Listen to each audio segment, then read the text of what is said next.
Good evening, everyone. My name is Mike, K4LJG, and we have a speaker this evening that I think everybody recognizes, Chuck Catledge.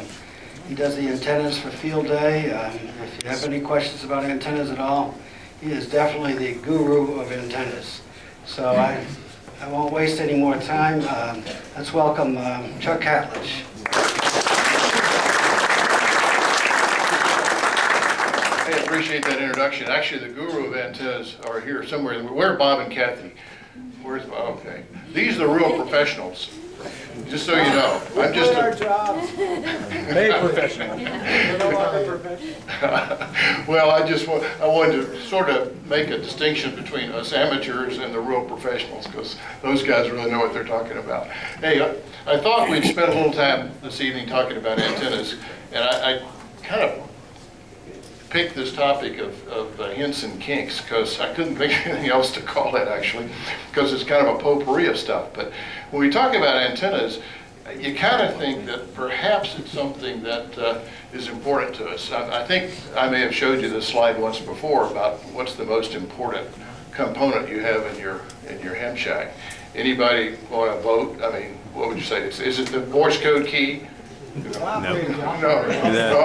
The operator is the most. I think you may have the right answer there, Neil.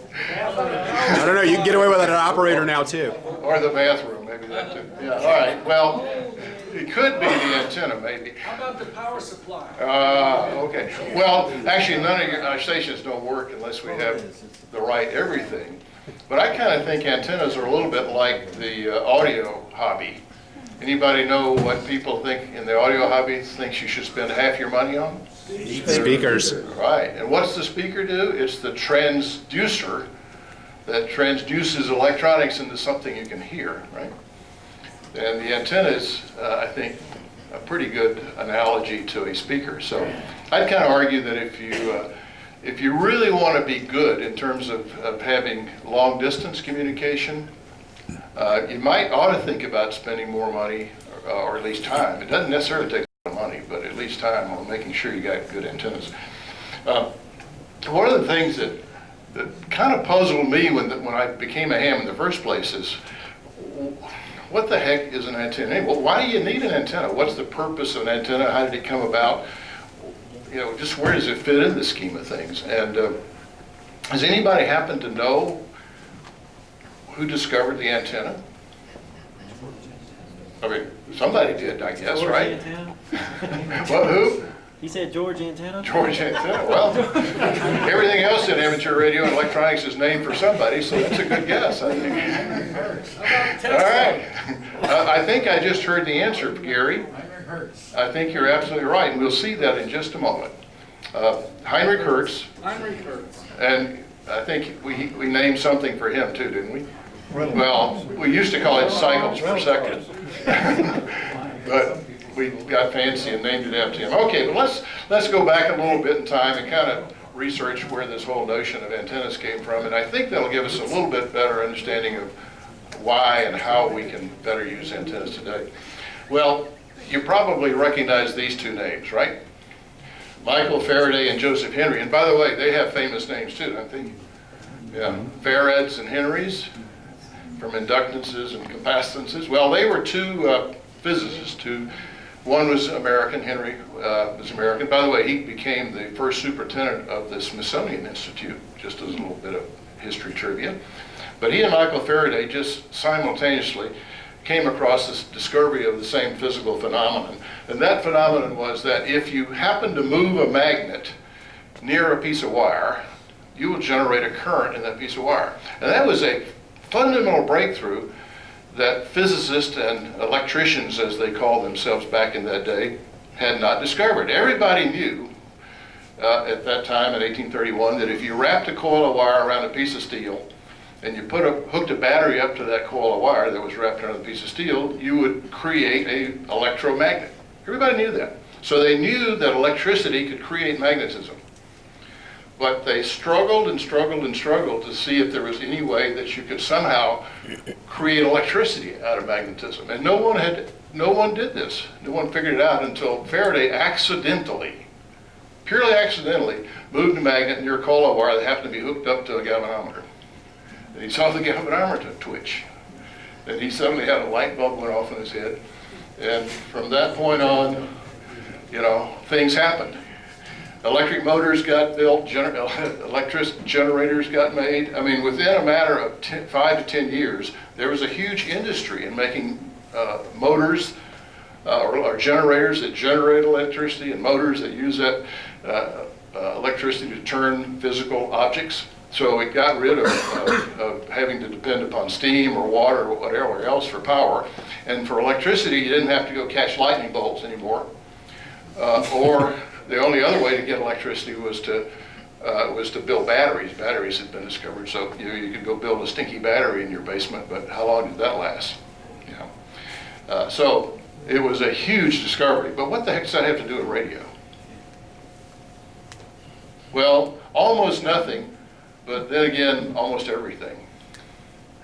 And here's the fellow who had the amazing intuition and foresight to gather up all the stuff that had been done over the past 30 years, starting with Faraday and Henry, and a number of other people who were experimenting in this field, and said, you know, I think, and he was a mathematician and theoretical physicist, he says, I think I can take all this stuff that they've done, that they think is just good for making generators and motors and doing physical stuff, I think it's a lot more to it. I think the physical phenomenon they discovered is actually the basis of electromagnetic energy that has far-reaching dimensions, including all the way up to the generation of light. And that was a huge leap. Now, he didn't experimentally do this. He just thought it out in his head. And he wrote up a bunch of equations that he thought demonstrated this. He took a lot of information from all these prior folks who had done things, including Faraday and Henry and Gauss and a number of other folks, and he wrote 20 simultaneous equations that he thought described all this. Well, and by the way, electromagnetic waves, I guess, don't really look like that. But Maxwell wrote up these 20 simultaneous equations, and fortunately, a fellow within about 10 or 15 years said, I think I can simplify those equations down to 4. Oliver Heaviside was an English guy. So unless you know vector notation, that looks kind of like gibberish too, and I count myself as thinking it looks like gibberish. But Bob and Kathy, would you give us a class on this? Next meeting, maybe? Next meeting, sure. Next meeting, okay, I'll good. defer to Gary Bush. Gary's got it. Okay, Gary. Much honor. Also, very pleased that you mentioned Heaviside. Doggone, nobody knows that that's the set we actually use, and he wrote them. That's right. Maxwell gets wonderful credit, deserves every bit of it, but Heaviside wrote Yeah, what you that's did. what's in the engineering and physics books today, as Gary just pointed out. And that's what everybody studies, which Heaviside gets the credit for doing. Now, the notion was that somehow when you move electricity along a wire, that you generate electromagnetic field. And there's a depiction of it. There's a magnetic component to the wave that gets generated, and there's an electrical component, and they operate at right angles to each other. Now, that's kind of hard to understand. Let me put this down. But here's a kind of a graphic that might help a little bit. That's a great graphic. This, think this right here, this is a wire or a conductor. And you see well, can you see it? Yeah, there's a little red ball bouncing up and down there. That represents the current or charge moving back and forth on this wire. And as that charge moves back and forth on the wire, the electromagnetic waves emanate from the wire. Energy actually leaves the wire and becomes, instead of current flowing in the wire, becomes electromagnetic energy flowing through space. And for a long time, by the way, they thought it didn't really flow through space, it flowed through ether, which was some of this sort of unknown thing that actually doesn't exist, but the original Maxwell even thought there was ether to start with. But I think he finally figured out that it really wasn't. So anyway, that's these electromagnetic waves propagate off this thing that's a wire, which is really what? An antenna. Well, it's right, it's an antenna. Now, let's get on to actually who discovered this silly thing we call an antenna. This was, Gary said, Heinrich Hertz. This happened about, let's see, about 15 years after Maxwell published his work. By the way, nobody understood what Maxwell did. I mean, 20 simultaneous equations, and, you know, nobody really understood his theoretical physics. But Hertz began to. And Hertz and Faraday were really good collaborators. And so, based upon all of the stuff Maxwell had done and his collaboration with Faraday, Hertz said, I think I can actually demonstrate this as reality. So Hertz built a radio transmitter and receiver. And he actually created radio waves, electromagnetic waves, in a transmitter and received them in a receiver. Now, his receiver was pretty simple. It was a coil of wire, it was a coil of wire with a little spark gap between a couple of little balls here on the end. So, and this gadget over here was his transmitter. And if you look carefully at the transmitter, this part right here is really nothing more than the coil and the distributor and the capacitor that you used to have in your car before we got electronic ignitions. It was just a way to create a spark. So he created this series of sparks, rapidly sparking sparks. And instead of sparking across the spark plug here, he's got a couple of little balls. And I wish okay, there we go. Instead of having just a spark plug, he actually has a couple of plates on the end which act as capacitors. And the capacitors, in conjunction with this coil here, make a potential for a resonant circuit in conjunction with this length of wire here, which is actually the antenna. And depending upon what you read, and I didn't read deep enough, the length of that wire is about 1 meter long. And if you think about it, if that's 1 meter long, and the energy is actually being produced by the spark. The spark produces energy. The energy is looking for some place to go. The easiest place to go is along this wire when it's resonant. And the wire is resonant depending upon the value of the capacitor and the inductor. So it turns out that he was generating about a 2 meter, that's about a 2 meter half-wave antenna. And this gadget over here, I presume, is about 1 meter long as well. So he created a spark here and generated a spark over there. The first occurrence of an antenna and the proof that electromagnetic energy actually can be transmitted through space. He actually went further. He also proved he built a parabolic reflector out of metal behind this antenna, and he focused the energy across the room, bounced it off a sheet of zinc back to his receiving antenna, which was also, I think, behind some parabolic reflector, and proved that electromagnetic waves behave just like light bouncing off a mirror. So he had a wonderful guy. Learned, and he not only invented the antenna, he invented the transmitter and the receiver as well. Okay, so now that we've talked about antennas and where they came from, he had a basic dipole, right? Dipoles are naturally resonant at a half of the wavelength of the energy that you insert into the middle of the dipole. And in this particular graphic, dipoles can exist in free space, or they can exist in relation to something else, which we typically here on Earth call ground.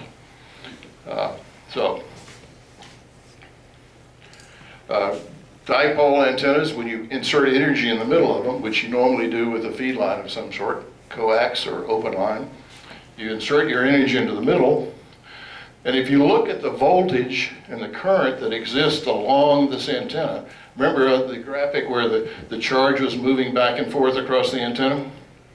If you looked at the instantaneous current anywhere along this antenna, it would look something like this. The current would be at its maximum value at the very center of the antenna. The voltage would be at the lowest point. And as you got to the end of the antenna, the voltage would get very high, and the current would get very low. It doesn't go quite to zero, and it doesn't go quite to infinity, but it goes high and low. So you got current voltage along an antenna, And when you have current and voltage, you take Ohm's law, and what do? You get resistance. Or in terms that we usually use on an antenna, you get impedance. So it follows Ohm's law. The impedance then, if you look at Ohm's law, if you look at the middle of an antenna in a dipole, it has some impedance. As you get toward the end of the dipole, the voltage goes up, the current goes down, and what happens to the impedance is you move away from the center. Fred? Can I turn these lights off? Let's ask the crew here, which is better, lights on or off? Off. Off? Okay, all right. Pizza. Better? Oh, okay, good. You don't need to see me anyway. So as you get near the end of the antenna, the voltage is up, the current's down. Is the impedance increasing or decreasing if you were to measure the if you were to move your feed point here from the center out toward the end of the antenna? Is it a higher or lower impedance? All you in-fed QRP guys ought to know this. What did I hear? Higher. Higher. That's right. Impedance goes very high out here at the end of the antenna. Also, just as a side light here, if you put your antenna in an attic, just kind of be cautious because the end's going to have pretty high voltage on it if you feed it with much power. You could have 1,000 volts on the end of your antenna. So you don't want to be near anything that could cause a spark and perhaps cause a fire. Okay, now we're going to come back to that in a little bit, but since we talked about impedance, if you have an antenna at your house, you might have a dipole. Who's got a dipole in here? Who's got dipoles? Almost all of us have a dipole of some sort, right? Anybody got a vertical antenna? Okay, got some verticals. Well, what do you think the impedance of your dipole is? Your feed point impedance? 50, 72, 200. Well, if you put your dipole in relation to Earth, it's not always 50 ohms. And in fact, we got two graphs up here, by the way. This is the resistance, the feed point impedance of the antenna is this somewhere between 0 and 100 on this chart. And the bottom axis is the height of the antenna above ground in wavelengths, anywhere from 0 to 1 wavelength high. So a horizontal antenna is this curve right here. This one like this, it looks like a sine wave that's been damped. The vertical antenna is a vertical half-wave antenna suspended so that one end of the antenna is just above the ground. Now, by the way, that solid line for the horizontal one is for perfect ground. If you actually have it on real ground, you see the impedance starts out up at about 90, that's the dash line, and then comes down and comes through 50, and then starts back up again. So if you look at that and you say, well, golly, my antenna is somewhere on this curve here, is that near 50 ohms? Probably not. Well, not usually, unless it's really low, like a tenth of a wavelength above ground. And most of our antennas are a little bit higher than that. So don't be surprised if the impedance of your antenna is not 50 ohms. It probably won't be. In fact, it could be up nearly 100 ohms. If you had it up at whatever this is, let's see, that's at this height, that's about 0.33 wavelengths above ground. Or it could be lower. And in fact, if you get far enough above ground, it'll settle out at about 72 ohms. So that's the natural impedance of a dipole, is about 72 ohms. Okay, kind of remember that. Just some thoughts. Now, in relation to that, we all talk about the gain of an antenna, or at least some people do. Do you care what your gain is? Yeah. All right. Would you like more or less? More. Is mo better? Point. Okay. Well, when we get confused about gain, there are all sorts of numbers that are thrown around about gain. In fact, QST, a number of years ago, somebody may remember, outlawed the advertisement of antenna gain because it was so confusing and so misused. But here in about 2 minutes, you'll be demystified about what it really means. An isotropic antenna is something that doesn't exist, but if it did, it would be an antenna that was infinitesimally small, that radiates equally in every direction. You know, a semi-good analogy is a light bulb. A regular old ordinary light bulb radiates light pretty much in every direction, right? Now, if you had an antenna that did that, that would be an isotropic antenna. And by definition, and in free space, by definition, we define that as 0 dBi. I means isotropic. So this antenna, this fictional antenna that doesn't exist, is the definition, the baseline definition of gain is 0 dBi. Now, if you take that antenna and make it into a real dipole, that is a half wavelength antenna, in free space, the radiation, instead of being equal in all directions, is now more like a donut. And I hope you can get the sense of that from that graphic. It's kind of a wireframe graphic. Does it look like a donut, maybe with the antenna going through the hole in the middle? Yes. Okay. Well, if you do that and you put it in free space, the gain of a dipole in free space, because you're now not radiating much energy off the ends of the dipole, most of the energy is coming off the side of the dipole, you're now have a gain of about 2.15 dB relative to isotropic. So you've got about a little over 2 dB gain off the side of the antenna. Now, something really fun happens. If you take that antenna that's in free space and bring it down near ground level, what do you think happens? It no longer looks like a donut. It looks more like a squished bagel or something. So now, this is a representation of a dipole antenna about a half wavelength above ground. And so let's put that in perspective. What's a half wavelength on 40 meters? 60 feet? 60-ish feet? It's about 65, 66 feet or so, which is a practical height for many of us to put up a 40-meter dipole would be 60, 65 feet or so in the air, half wavelength.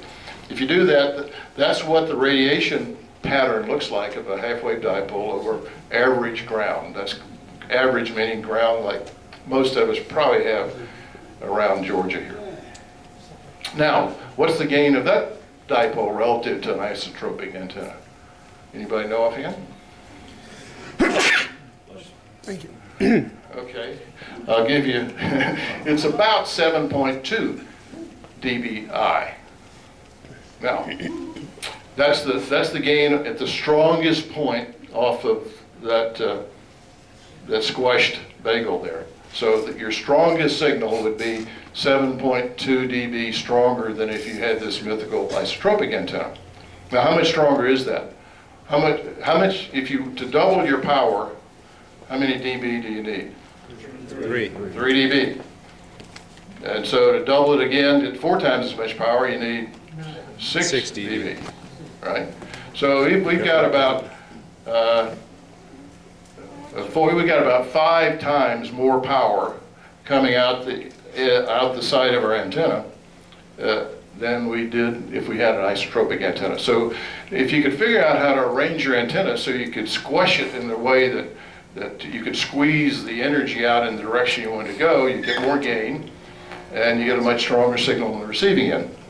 Okay, now here's a picture of what that antenna we just looked like. I'm sorry, that we just did. The one on the right, here's that same antenna, looking at it at the end of the antenna. We're now down at the ground level, looking at our antenna right there. We're looking at the end of the antenna, and this is the horizon. This is straight up into that way, and this is an angle up from the horizon. So you can see this antenna produces, this is a dipole, same one we just looked at, produces its maximum gain at about, 30 degrees off the horizon, which is a pretty good angle and a pretty good gain if you're looking for distance signals. And distance could be anywhere from 300 or 400 miles to all the way around the world. So skip can take over beyond that. Now, that's the blue line was the dipole at 65 feet. Now, just for learning purposes here, what happens if you lower your dipole? Signals go up. The signal goes. Yeah, this one, the green line is that same dipole now lowered to 50 feet, only 15 feet lower. What happens? Well, you lose a couple of dB of gain at 30 degrees, but you get some a little higher up. So if you're interested in talking to folks a little closer, perhaps 50-foot height might be better. But if you go all the way down to 35 feet, you really lose gain off of at the lower angle, and but you increase the gain at the high angle. So the near incident vertical antenna approach, you're getting into that range where if you want to talk inside of Georgia, you might want to put your antenna at 35 feet or maybe a little bit less. So height matters. That's the whole point here. When you put up an antenna, you need to think about, am I interested in talking to DX stations that are further away, or do I want to talk to folks in Georgia, or do I want a happy medium where I can do both? Okay. By the way, questions and discussion anytime are just fine. So if you, yes. Is that the sweet spot for 40 meters? Is 65 feet? Well, it depends. What do you want to do?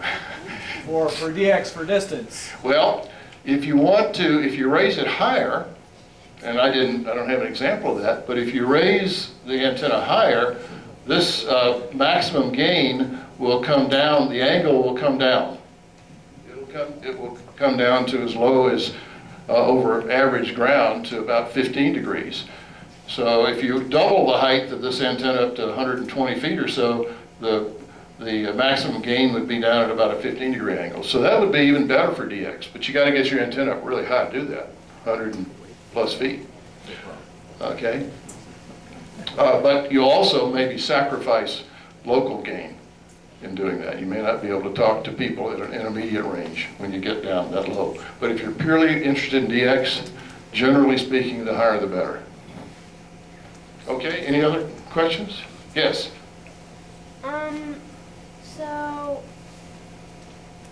So what you're saying is that the higher it is, the further your frequency will go? I think that's a pretty good understanding. You get an A there, Spencer. Person! Okay. All right. Now, if you look at that same antenna, let's say you get in your drone helicopter, and fly up directly above your antenna and look straight down on it. This is looking down from at the top of this very same antenna. You can see at 65 feet, your maximum gain is over here in this direction, but off the end of the antenna, you lose some gain. So if this happened to be east and west, that means north and south, you'd lose about 10 dB in gain.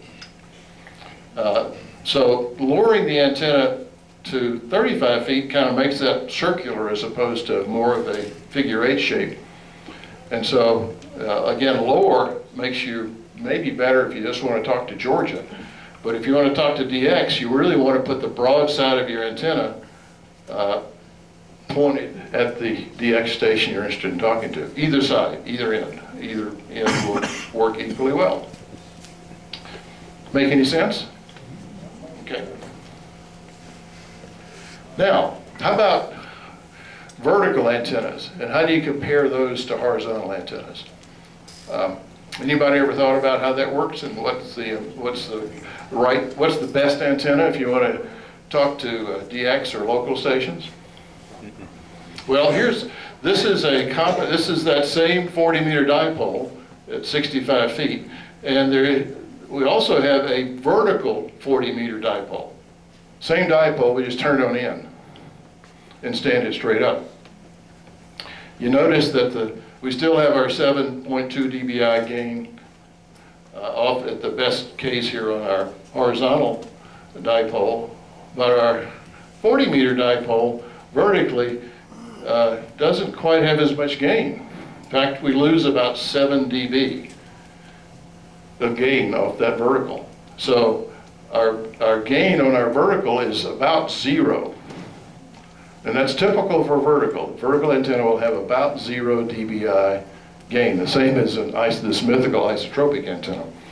But, Now, yeah, but your angle of radiation is a lot lower. yes, your angle of radiation, oh, good point. Let me go back to You that. got north and south as well, right? What's that? And you got north and south as well. Well, and I don't think I have the polar plot that shows that, but yes, the vertical is radiating equally in all directions. And remember, our dipole was more of a figure 8 shaped. So the advantage of a vertical is it does radiate equally, and some people say it works equally poorly in all directions. Wes? Well, that may be true. In the case of 40 meters, I would almost always prefer a dipole at 60 or 5 or higher than I would a vertical. However, what about 80 meters? 80 meters becomes tougher, because remember that 40 meter dipole was a half wavelength high. How high would you have to get your 80 meter dipole to get it to be a half wavelength high? 120 feet. 120, 30 feet, right? Everybody got trees that tall in your backyard? Actually, I have one or two that are that tall, but they belong to my neighbors. So I haven't used them. But now you can see, My parents have a lot of when you have a 80 meter vertical, the 80 meter vertical is actually now beginning to get better at very low angles of radiation. It's just a little bit better than the 80 meter dipole at 65 feet. So 80 meters and below, vertical antennas tend to be better DX antennas. Yes? On your plots, you talk about your vertical antenna at 65 feet elevation. Is that ground to the other end of the antenna 65 feet, or you took the antenna the 65 feet up that you had the horizontal and then tipped it 90 degrees? No, this particular vertical is a ground-mounted Okay. 65-foot Okay. vertical, which is a quarter wave vertical on 80 meters. Yes, How does where does the inverted V drop into that? I'll show you in just a minute. Does that assume ground radials around the vertical? Yes, it does. Yeah, this one has relatively decent ground underneath the vertical. If you have a pretty decent ground on a vertical, you'll get about 0 dBi of gain on the vertical, which sounds pretty poor. But on 80 meters and particularly 160 meters, think about a 160 meter dipole half wavelength high. What's that, 250 feet or something? Yeah. Not going to happen most places. So you're pretty well have to use a vertical on 160 meters to get any kind of long distance communication. Okay, so let's talk about, and we'll talk about that inverted V here in just a moment.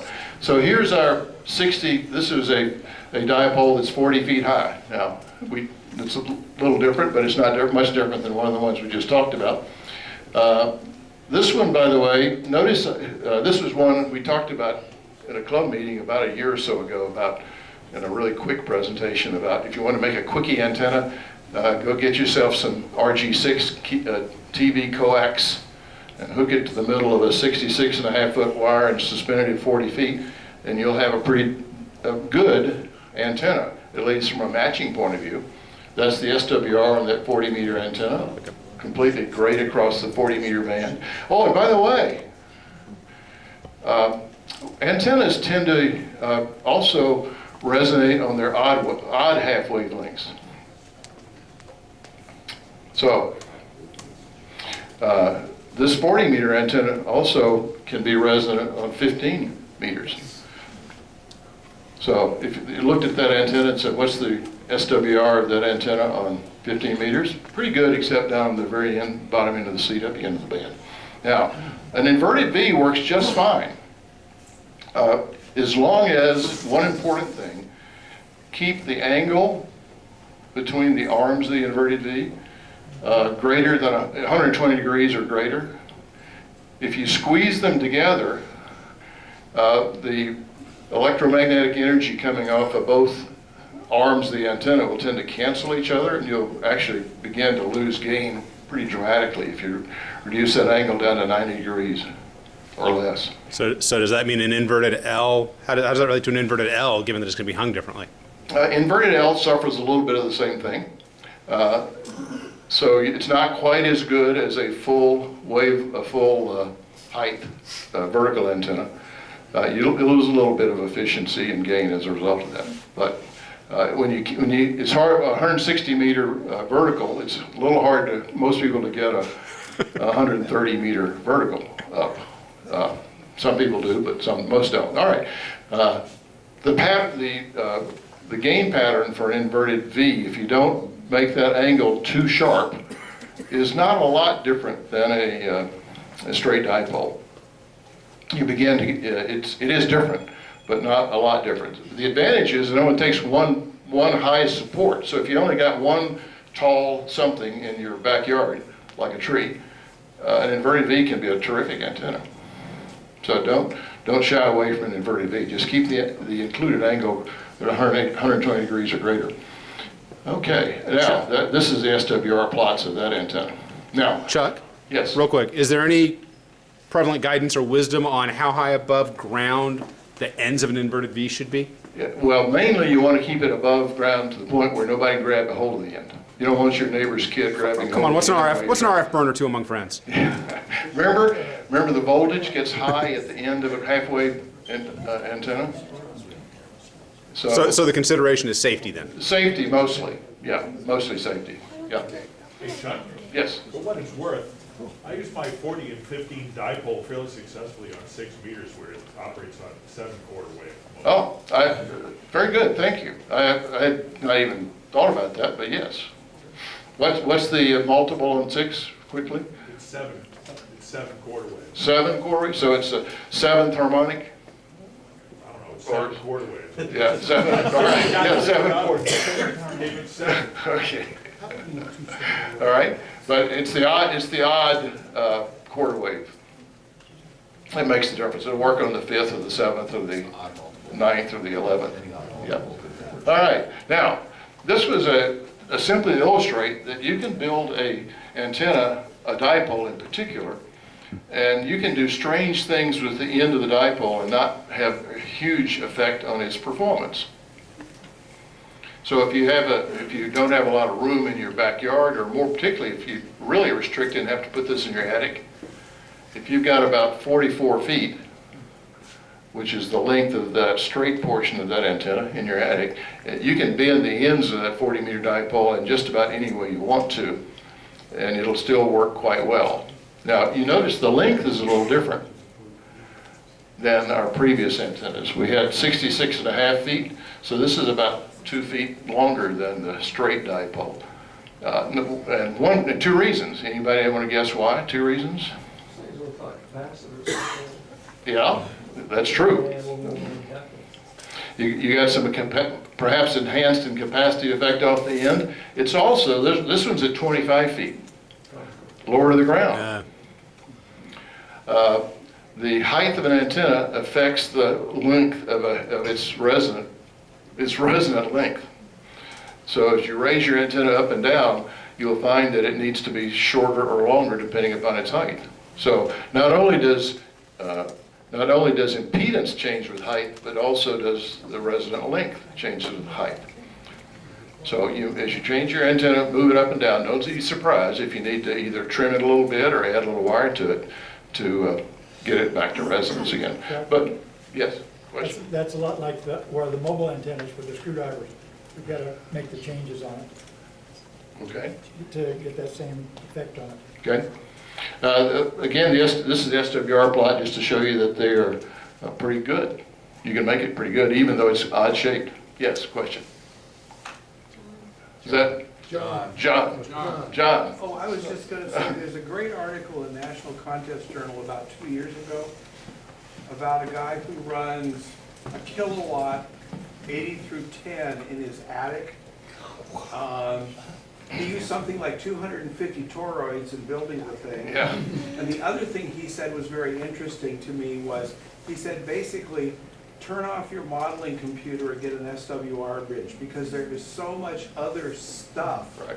in the attic there's no way to model in an air conditioner and all the electric wiring, and you just need to start cut to fit. And I would agree with that. By the way, you brought up modeling, John. Modeling is a wonderful tool, and if you're at all interested in antennas, I'd highly recommend you at least explore modeling. You can do it for free. The ARRL offers a free version of Easy NEC, which you can, with a whole bunch of sample models already in there, so you can look at what's already done. There's a wonderful tutorial about how to do it yourself. And I never, ever, ever build an antenna without modeling it. I don't want to waste the time and energy and materials and wire and all that, building antennas and putting them up and then finding out they don't work like I thought they might work. But models, if you, other than the point John makes, if you're surrounded by a lot of metal or other conductive kinds of things like roofs or whatever else, metal, anything that's fairly close to your antenna, modeling can be, models are difficult to account for those kind of anomalies. But I highly recommend modeling if you're interested. Okay, now, what about the whole class of antennas called loops? Anybody have an opinion on those and how well they work? They're wonderful. They work well. Okay, Fred, I think you have one. I do. Okay. All right. Narfel loves loops and hates verticals. Loves loops. All right. Norfolk does love loops. We use them at field day. We use 2 of them at field day, and I'll show you an example here in just a minute of them. But they do work well. I call them miracle antennas, honestly. They do things that you, if you just looked at the antenna, you'd say, wait a minute, that's not possible, but let me suggest one. This is one that I sort of did as a little bit of a challenge. Catherine and Greg needed an antenna, and I was mucking around with modeling just to see what would happen. And I've always been curious about vertical delta loops. This is a vertical loop. The wire at the top is about 60 feet high, and it then hangs down into an upside down delta. And so the deltas can be, they can be right side up, they can be upside down like this one. You can put the feed point at the top or the bottom or on the side. And when you do that, they all work differently. There are huge differences in how the antenna works depending on where you feed it and whether it's upside down or right side up. But I sort of, settled on this one after mucking around for a while and said, I think let's try this. So this one is, you can see how it's configured there in its dimensions.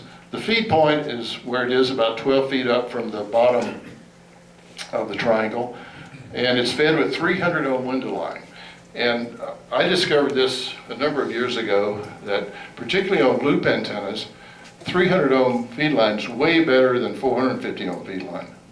And that's because there are spots on most loops where the feed point impedance is in the neighborhood of 200 or 250, maybe as high as 300 ohms at its resonant point, not 450 ohms. So, why not use a feed line that's close to what the feed point impedance of the antenna is? And then you use a 4-to-1 balun and so forth. So that was the antenna, and we went over to Greg and to Catherine and Greg's with John's help and Gary's help, and stuck this thing up in the air. And that's what the model said it looked like in terms of its resonance. And Catherine, was that right or wrong? Did it work out that way?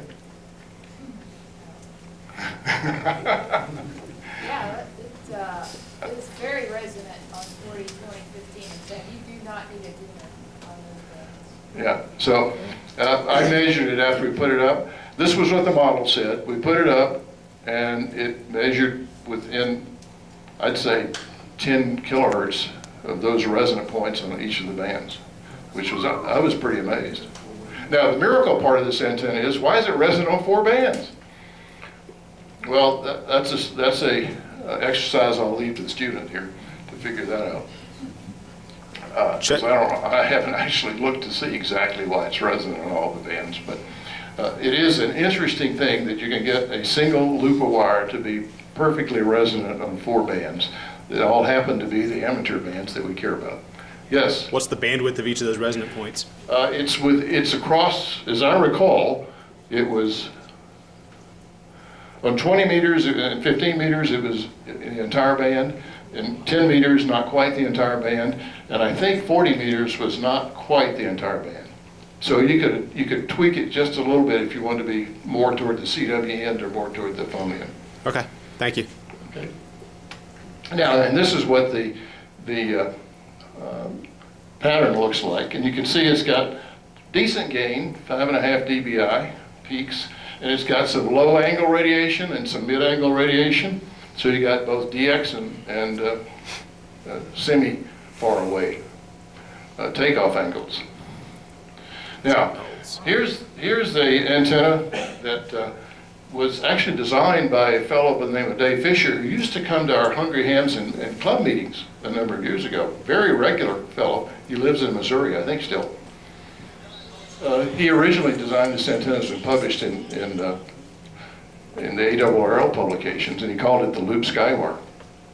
But we use it with some slight modifications for field day. And what most folks don't realize, and ARRL has never published this as far as I can tell, that if you make the length of this antenna the right length, at the right height, and feed it with 300 ohm line of a proper length, and a reasonable amount of 50 ohm coax, that you can get a SWR plot that looks like that. Nice. Which makes it resonant on most of those bands without an antenna tuner at all. It's a little high on 40. 80 meters you will often need an antenna tuner, but on 40, 20, 17, 15, 12, and 10 you won't. Well, 17 you might, because the resonant point, the ham band is just between about 1.7 and 2.5 SWR on that chart. Chuck, Yes. question right here. Okay, question. Oh, Neil. yes, Neil?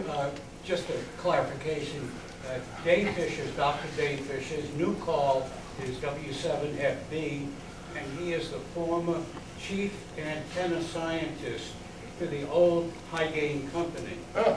And when he lived here, his famous saying was that he only has the loop antenna is the SWR under 10 to 1, call CQ. Yes, yeah, I know that's his favorite saying, I know that. On the other hand, I prefer to minimize loss in the feed line. And so I'd rather that the SWR be closer to 2 to 1 or less to get the loss down. Yeah, You left us hanging. Why did the ARRL not publish this? because nobody ever told them, I guess. Can you back up to your previous screen? Chuck, I got a question about that. Yes, go ahead. The previous screen? Was there a question there? Making notes. Oh, notes, okay, Fred? picture. As you know, my loop is an 80-meter loop. It's 277 feet Uh-huh. in length, but it doesn't have one angle equal to anywhere else in the place because of the way the trees exist.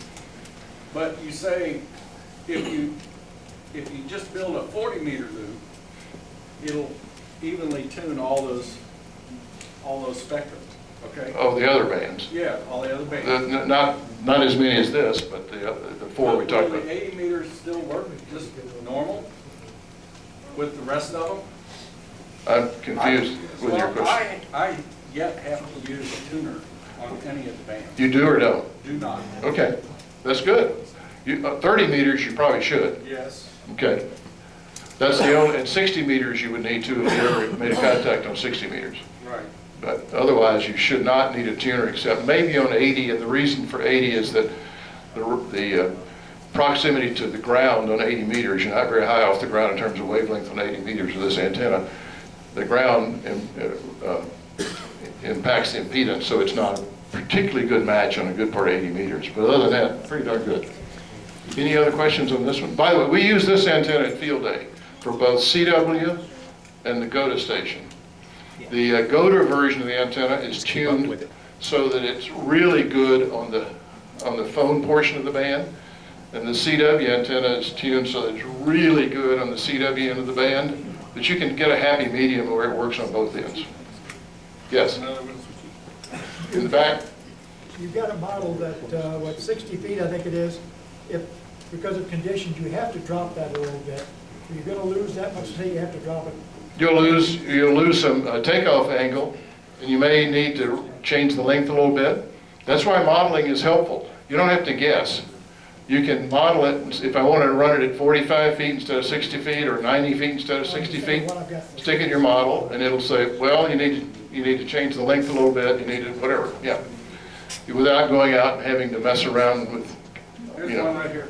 Yes, John? Ideally, would all 4 corners be at 60 feet, or what if you couldn't do that, or? Yeah, well, you do what you can, depending on what supports you have. And if you can't do equal, then you do what you can. You can model it at different, you can put the corners at different heights and let the model tell you what it thinks, and then go put it up and see, and you may have to still do a little tweaking, but you'll be a lot closer than if you didn't model it. Okay, just real quick, is that 45-degree angles on that sky wire? No, it's 90-degree angles. 90. This is a picture looking down from the, well, it's an odd picture. It's sort of an orthograph. But they're 90-degree Yeah, angles? they're 90-degree angles. Does the size of wire matter? The size of wire makes a slight difference, yes. Yes. Bigger wire looks shorter than skinny wire, looks longer. Does the length of the window line matter? Yes, it can. In this case, not a lot. In the previous case that I showed you with Catherine's inverted delta loop, it was helpful to have the window line at some multiples there that I picked them out. That's because the transmission line is actually acting as an impedance transformer. And so it transforms ideally at those lengths to get you a nice low SWR. If you have a different length, the SWR won't be quite as good, but it'll still probably be acceptable. One last question. You said the voltage is high on the ends of the antenna, but where's the ends? On this one, there isn't. So where does... Yeah, if you looked at the voltage and current waves, you would see voltage and current moving around the antenna, and there are high voltage points and there are low voltage points and high current points and low current points on this antenna.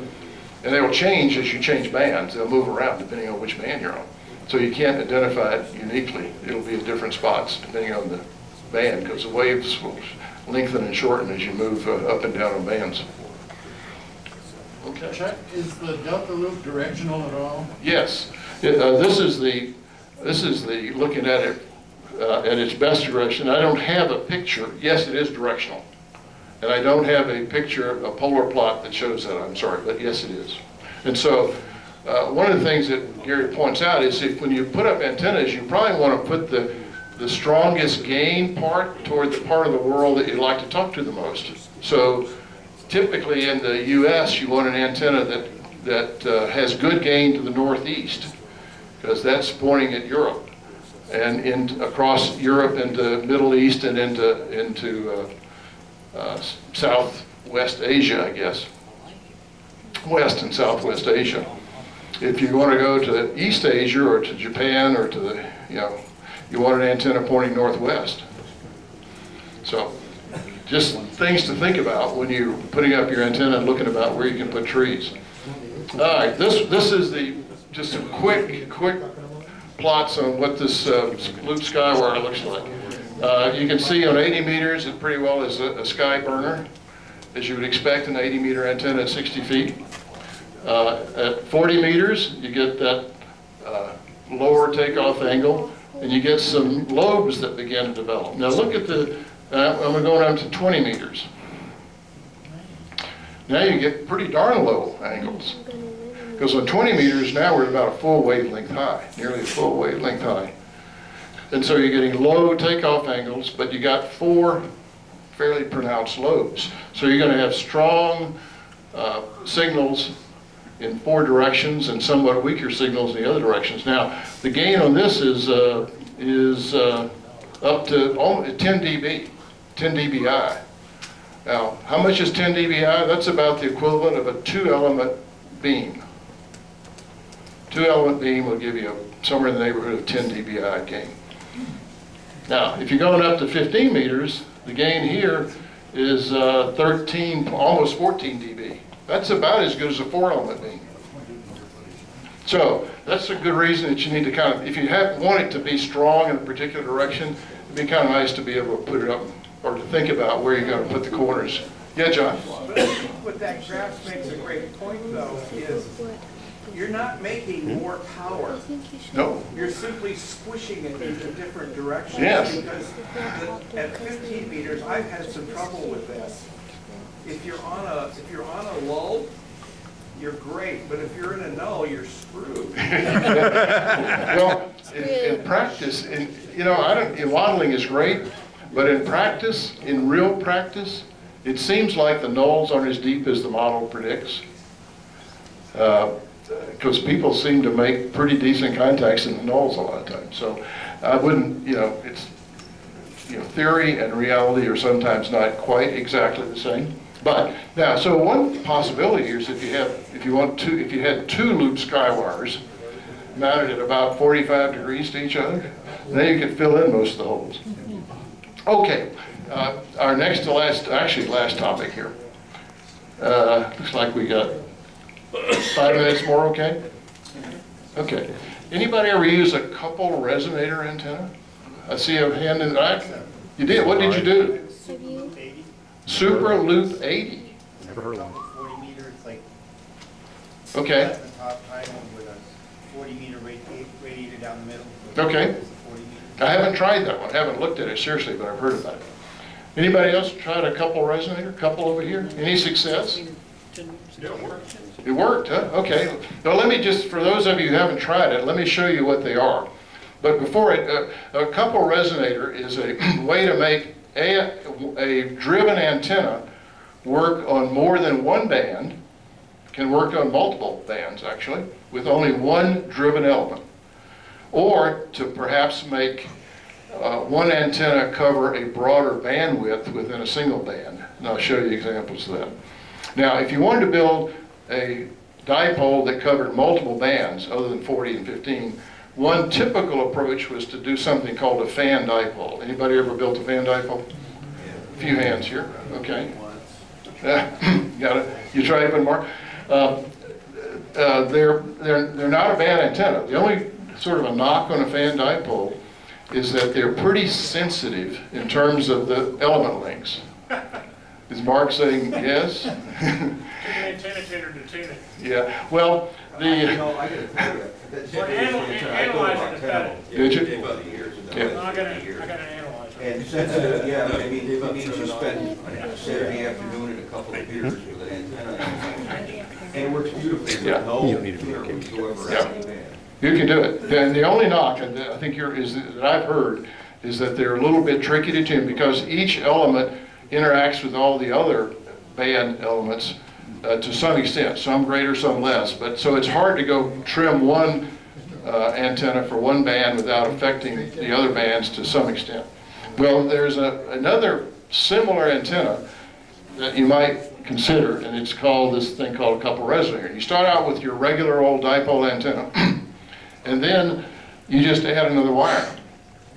Now, if you notice, this antenna has only one feed point. Where the T is, that's where your coax hooks. The wire below it that's labeled 30 meters is just a wire hanging in space near the 40 meter wire. Parasitic? Yes. It couples energy from the driven element, the 40 meter element. Chuck? Yes. If I could, I built some of these. The distance between them is very critical. It is. And it narrows the bandwidth of any given one. It does narrow the bandwidth on the upper bands. That's correct. And but and by the way, I'm building this antenna because I needed a 40-30 meter antenna, and I was debating about doing a fan dipole or something else, and I said, well, let's try this one. And the spacing, by the way, is the optimum spacing that I determined through modeling again is 3.5 inches on a 40-30 meter couple resonator. And there's the model. Yes. I was going to say, I built the one that was, I think, in QST, made out of twin lady. Yeah. It was 20 and 15, I think. 1-to-1 on 20 and 4-to-1 on 15. Right. That's partly because the spacing's too close. Yeah. I think. But in this case, the model at least said it covers all of 40 meters and all of 30 meters. Of course, 30 meters is a fairly narrow band, so it's easy to cover 30 meters. And 15 meters didn't change at all. Now, I said, well, what happens if you want to add a third band? And you can do that. 20 meters works just as well, and your point is well taken. The bandwidth on 20 meters is not as broad as if you had an independent dipole, right? So I probably wouldn't use it on 20, but I'd use it on 17 meters, which is narrow. It worked fine on 17. Yes. Chuck, is this the theory behind how the hex beam antennas work? No. Okay. I understand if you're not certain, Chuck. I mean, if you need to research or whatever. No, it's not. But now, anybody ever try it on a vertical? Yeah, I have. Okay. It didn't work for squat. Really? A couple resonators did. Yeah. But the primary one never went through. Really? Yeah. Well, this is a single band, 80 meter couple resonator. Now, who's tried to build an antenna that works on all across the 80 meter band? Anybody done that successfully? So resonant below 2 to 1 across the 80 meter band. Well, grab a hold of your socks because they may come off. That's the model SWR curve for a couple resonator. But Chuck, when you say vertical, is that quarter-wave vertical? Quarter-wave vertical. I built mine for the upper bands and put it vertical, and perhaps that's why, but I took half-wave. Okay. Yeah, this one is, the primary wire is 67 feet, the secondary wire is 59 feet, spacing's 3.5 inches, and normally the bandwidth of a vertical on 80 meters would be about 180 kilohertz. Here we've got 500 plus kilohertz. What are you using for spacers between the two wires? Glad you asked.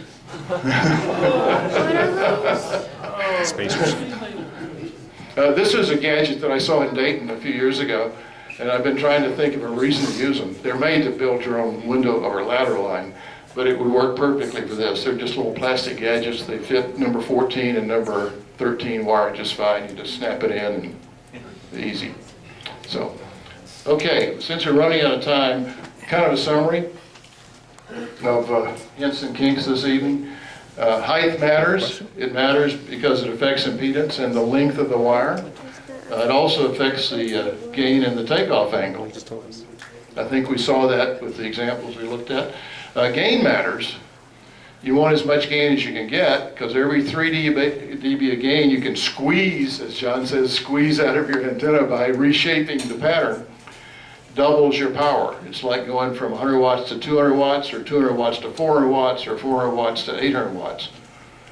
So if you get 9 dB gain, you take your 100 watt antenna, 100 watt amplifier or transceiver and make it a 900 watt transceiver, if I just did my math right.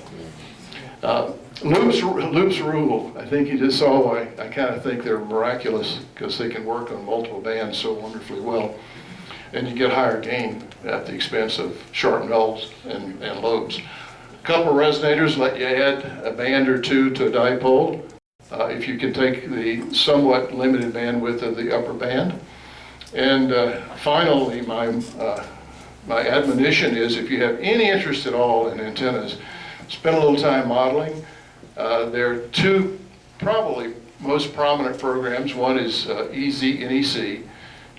There's a sample version in the ARRL antenna book, which you're welcome to play with. It's free. You can buy it from the author, and I think it's $79. But it'll save you a ton of time in experimenting and cutting wire and raising and lowering antennas. Yeah. Chuck, if you don't have the antenna book, the free version is also downloadable from the Easy NEC website. Right. You can get it you can get a demo version exactly from the website. But the good news is, if you get the antenna book, along with the free version of the modeling program, you get a ton of sample models already built. So you can learn from what's already been done, and you can play with them. And there's no restriction on the number of segments, so you can do very complicated variations of what you find in the antenna book. And so that's my admonition, is play with antennas, have fun. make big signals, make lots of contacts. Thank you.